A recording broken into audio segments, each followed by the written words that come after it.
कर्नाटक सरकार एक रोहित वेमुला बिल पेश करने जा रही है।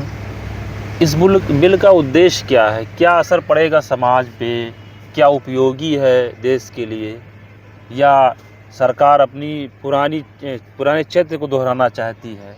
कर्नाटक की जो कांग्रेस सरकार है जी। वो रोहित वेमुला बिल जो ला रही है, इसके जरिए उसका ये कहना है कि हम शैक्षिक संस्थान हुए, चाहे छात्र हॉस्टल्स हुए या सार्वजनिक स्थल, डिजिटल प्लेटफॉर्म, जहाँ पर स्टूडेंट, टीचर और कर्मचारियों का इंटरेक्शन होता है, वो सारे स्थल जो वहाँ पर जातीय भेदभाव ना हो स्टूडेंट्स के साथ या किसी के साथ, ये एक व्यवस्था ये अलग से दे रहे हैं।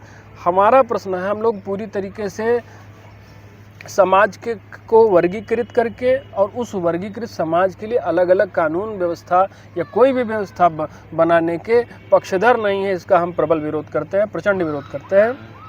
हमारा ये कहना है कि इस तरह के कानून से, जैसे कि SC/ST एक्ट कानून का दुरुपयोग होता आया है, अदालतों ने भी माना है और इसीलिए सुप्रीम कोर्ट में इसका संशोधन भी हुआ था। वो बात अलग है कि राजनीतिक और सामाजिक दबाव के चलते इसमें फिर अध्यादेश लाकर सरकार ने पुरानी व्यवस्था को बहाल किया था। रोहित वेमुला जो अधिनियम आया है, अभी लागू नहीं हुआ है, बिल ही पेश होना है शीतकालीन सत्र में, तो हम इसका प्रबल विरोध करते हैं और हम इसके पूर्णतया खिलाफ हैं।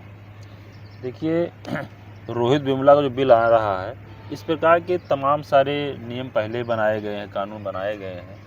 तो आपने जैसे बताया कि इससे समाज में विघटन होगा, दिक्कतें होगी, तो इतना सब कुछ होने के बाद भी सरकार से आप क्या कहना चाहेंगे कि पुरानी चित्रों का अवलोकन करके जो बिल लाएंगे, क्या उपयोगी होगा? सरकार से क्या अपील है? देखिए, जब देश हमारा आज़ाद हुआ तो हमारे देश में के सामने सबसे बड़ी चुनौती थी कि देश को एकता के सूत्र में कैसे पिरोया जाए।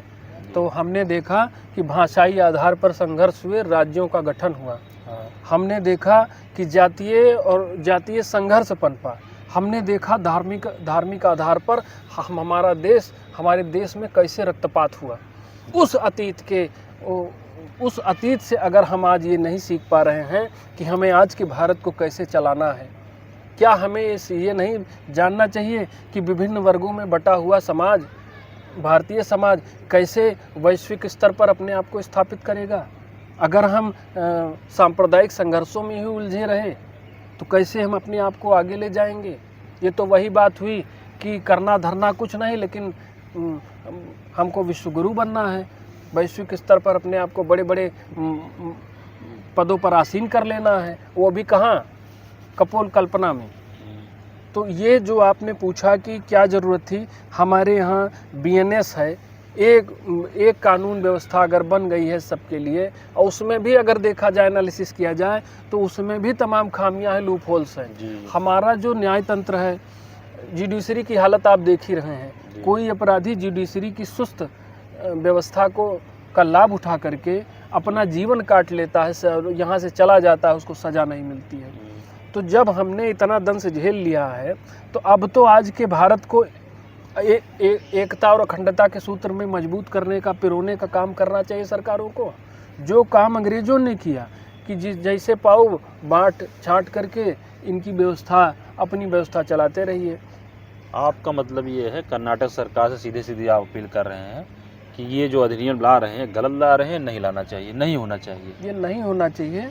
और जो भी व्यवस्थाएं हैं, क्या SC/ST एक्ट सही है? क्या नहीं, सही तो नहीं है, वो भी गलत है, वो भी समाज को विघटित ही कर रही है और समाज में बड़ा द्वेष भाव पैदा कर रही है।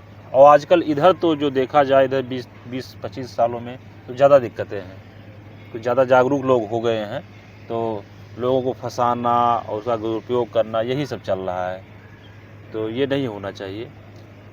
तो कुल मिला के आपका कहना है कि जो दोबारा ये बिल ला रहे हैं, हम इसके विरोध में हैं। और न सिर्फ कर्नाटक की राज्य सरकार, बल्कि केंद्र सरकार से हमारी अपील है कि हमारे देश में ऐसी व्यवस्थाओं को लागू करना राष्ट्रद्रोह के जैसा है। इससे समाज बटेगा, एकता अखंडता को नुकसान पहुंचेगा।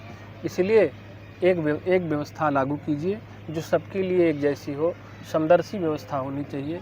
दो व्यवस्था, संविधान की आड़ में बहुवैधानिक व्यवस्था हमारे समाज के लिए घातक है। आपने देखा कि आपने ऐसा विचार रखा है, अगर ये व्यवस्था बदली नहीं तो पुरानी व्यवस्था को ध्यान में रखते हुए ये देश एक आंतरिक गृह युद्ध की तरफ धीरे धीरे जा रहा है, और अगर इस समाज को गृह युद्ध से बचाना है तो ये जो जातिगत व्यवस्थाएं इस तरह से विशेष कानून दे के लोगों को प्रभावित किया जा रहा है, इस पे सरकार को रोक लगानी चाहिए। मैं ये भी, जैसे आप बता रहे हैं, हमारी कानून व्यवस्था में इतने लूपहोल्स हैं।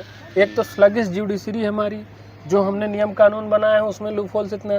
अभी हाल ही में इलाहाबाद हाई कोर्ट का जजमेंट रहा है कि जो SC ST OBC वर्ग हैं, जिन्होंने धर्मांतरण कर लिया है, वो भी आरक्षण का लाभ उठाने का प्रयास करते हैं।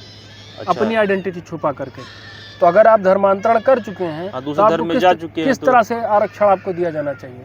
तो ये आरक्षण की व्यवस्था, इस तरह से कानून जो बन रहे हैं, ये केवल कौन कर रहा है? जिन लोगों में राष्ट्र का नेतृत्व करने की क्षमता नहीं है, तो उनको क्षेत्रवाद को बढ़ावा देना है, सांप्रदायिकता को बढ़ावा देना है, वोट बैंक पॉलिटिक्स करनी है, तुष्टीकरण करना है।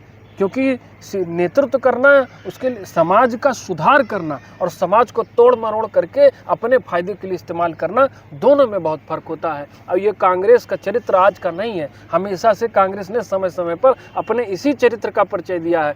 कांग्रेस के लिए देश कभी सर्वोपरि नहीं रहा है। हमेशा से कांग्रेस ने अपने हित को देखा है, राष्ट्र को सदैव 2वें दर्जे पर स्थापित किया है।